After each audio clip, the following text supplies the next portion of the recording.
Good afternoon. This is Dan Uhrman at the American Nuclear Society Conference in Chicago. We're talking with Wade Allison, who has written a book called Radiation and Reason. Good afternoon. Tell us about the book. Well, the book was, I got angry. I'm a particle physicist by background, and I spent 40 years teaching all sorts of physics in Oxford and researching and so on. And I gave over a period of about 15 years, I gave a course on medical physics and working with the doctors in the local hospital and sending the physics students up and doing projects in hospitals and realizing they could treat people in bedroom slippers with what they learned, and that was very popular. And at the end of that, I realized that the safety standards that are used for in the environment are way out of line with what is actually used in medicine, although it tends to be a bit hush-hush and personal what the doses that people get. But you can find all these things on the internet. Anyway, so I decided I ought to see whether I could put it down in popular language for everybody to understand, because I think they need to know and they're frightened of things nuclear. So I wrote this book with the help of my wife and a journalist, friend who said, "No, you can't do that, take those equations out." And so I wrote an equationless book. And at the end of it, after several drafts, I thought I'd done a reasonable job, but I couldn't get anybody to publish it because it's a frightening book and it doesn't fit to a physics editor or a chemistry editor or a medicine editor or a sociology editor, because it's all of those things. So I published it myself, which turns out not that difficult to do. The problem is just to get the publicity afterwards when you've done it. Tell us what's in the book. It's an explanation, scientifically correct, but with the hard parts sort of glossed over, and lots of common sense to explain why things are, because, you know, nuclear physics, it's not hard, it's just supposed to be hard. So you can actually get a long way by explaining things with examples and parallels and so on. And you've got to have a reasonable attention span to read the book. But as I say, there's no hard sums in it. And it, I hope, puts the experience people have with radiation when they go in and have a scan or radiotherapy, puts that on the same piece of paper as happens when there is an accident. And the book was written, I should say, before Fukushima, but it hadn't really changed anything. So I think I got it about. Now, you were very energized by Fukushima. You and I exchanged a number of emails. That's right. No, that was extremely interesting. In the summer of 2011, and then that's you right. And Akira Tokahara went to Japan. That's right. Let's talk about your trip to Japan. First of all, why did you want to go to Japan? Well, actually, of course, as one knows from space travel and going inside the nucleus or something, you don't have to scientifically actually go somewhere to learn about it. On the other hand, you certainly get a feeling, and when you want to know what people think. Now, I was very lucky because in July of 2011, I was invited to give a course of lectures to teach over a period of a week some mixed Japanese and English students who were doing, high school students, who were doing a sort of an exchange. And that was really interesting because I got to know them and the Japanese schoolmasters who from this was in Japan. No, it's actually in Cambridge. But they came over from the Fukushima region, and so I got to know them.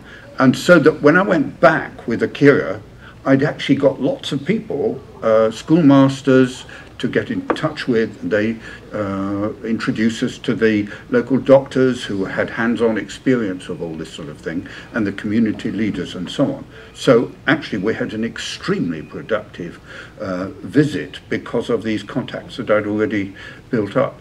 Well, you're in Japan. Let's talk about two aspects. First of all, your trip dealing with ordinary people, and then second, you did some press events. But let's go back to the ordinary people. What was your experience in talking with people? How did they receive your message about radiation and reason?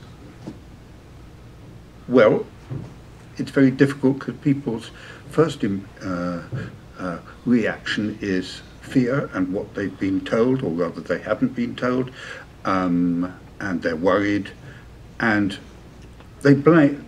There's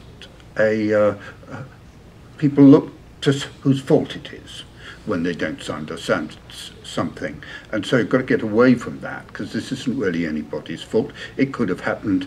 It seems to me that this kind of reaction could have happened anywhere. I mean, the earthquake and the tsunami was of the cause of it, but this isn't really a peculiarly Japanese problem. This ability or inability to cope with and think about radiation and things nuclear is worldwide. And nobody has died of radiation at Fukushima, but hundreds have died from the social and family and personal impact from suicide, broken businesses, look at the effect on the economy and so on. All of that because of what? Just fear. Now, you had a press event. What was your message at the press event, and how was it received? Well, it's interesting. The press event, people said, "Why have you come?" Or the most belligerent ones said, "Well, why have you come? Has TEPCO paid for your visit, or the Japanese government, or the US government has brought you?" I said, "No." I said, "I've come over here for my own accord."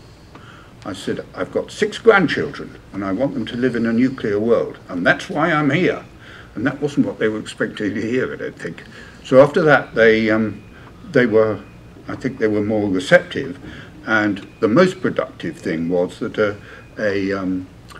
video was made of me, not actually at the main press event, but there was a video interview rather like this, and I